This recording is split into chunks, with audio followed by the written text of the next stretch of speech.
बप्पा मोरया रे।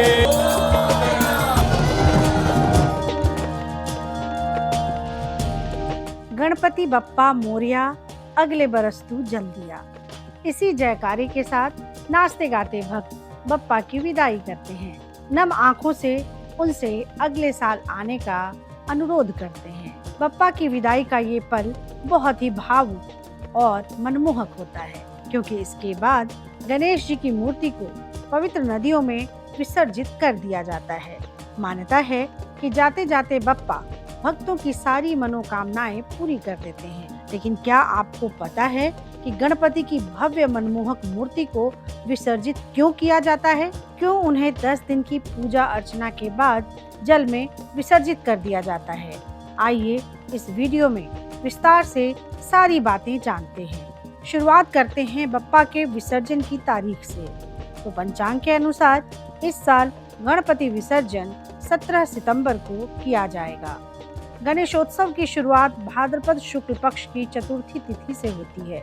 चतुर्दशी तिथि तक भगवान गणेश की पूजा की जाती है।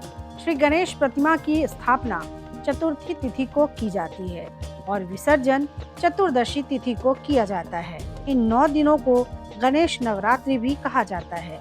ऐसा माना जाता है कि मूर्ति का विसर्जन करने से भगवान फिर से कैलाश पर्वत पर पहुंच जाते हैं, इसलिए स्थापना से भी अधिक महिमा विसर्जन की है। इस दिन अनंत शुभ फल प्राप्त होते हैं, इसलिए इस दिन को अनंत चतुर्दशी भी कहा जाता है। और आइए अब जान लेते हैं कि 10 दिन बाद गणपति जी का विसर्जन क्यों किया जाता है, क्या है इसके पीछे की कहानी। तो पौराणिक कथाओं के अनुसार इसकी कहानी महाभारत से जुड़ी है। कथा के अनुसार एक बार वेद व्यास हिमालय में ध्यान कर रहे थे, तभी वहाँ ब्रह्मा जी प्रकट हुए और वेद व्यास से कहा कि वो महाभारत महाकाव्य की रचना करें, क्योंकि वेद व्यास एक ऐसे व्यक्ति थे जिन्होंने पूरी महाभारत देखी थी और सभी पात्रों को भली भांति जानते थे। इसलिए इस महाकाव्य की रचना के लिए ब्रह्मा जी ने उन्हें ही चुना। तब वेद व्यास ने एक ऐसे व्यक्ति की तलाश शुरू की जो महाभारत जैसे जटिल महाकाव्य को लिख सके। इस समस्या के समाधान के लिए वेद व्यास ब्रह्मा जी के पास पहुंचे। उन्होंने इस काम के लिए गणेश जी का नाम सुझाया, क्योंकि गणेश जी की लिखावट तेज और सुंदर थी।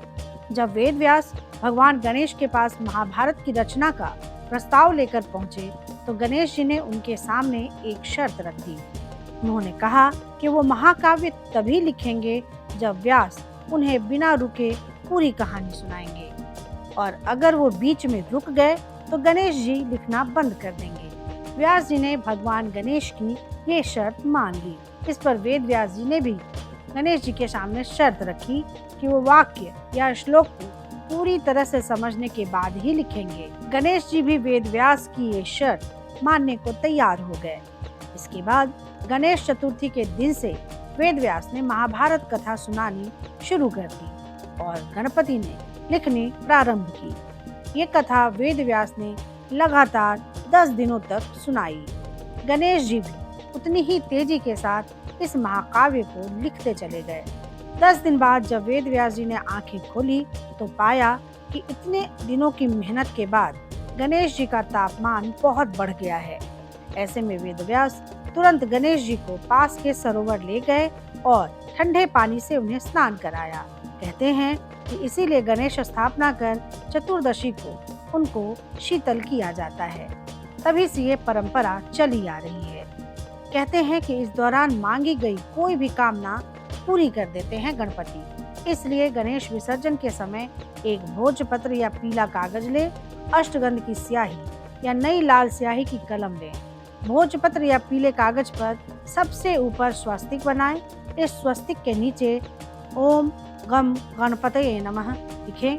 फिर बारी बारी से एक एक करके अपनी सारी समस्याएं लिखें। समस्याओं के अंत में अपना नाम लिखें, फिर गणेश मंत्र लिखें। सबसे आखिर में भी स्वास्तिक बनाएं। कागज को मोड़कर रक्षा सूत्र से बांध लें। गणेश जी को समर्पित करें। इस कागज को भी गणेश जी की प्रतिमा के साथ ही विसर्जित कर दें। मान्यता है कि ऐसा करने से सभी समस्याओं का अंत हो जाता है। तो कैसी लगी आपको हमारी ये जानकारी, हमें कमेंट बॉक्स में ज़रूर बताएं। बाकी धर्म कर्म से जुड़ी तमाम जानकारियों के लिए सब्सक्राइब कीजिए हमारा डिजिटल चैनल और देखते रहिए न्यूज़ नेशन स्तुति।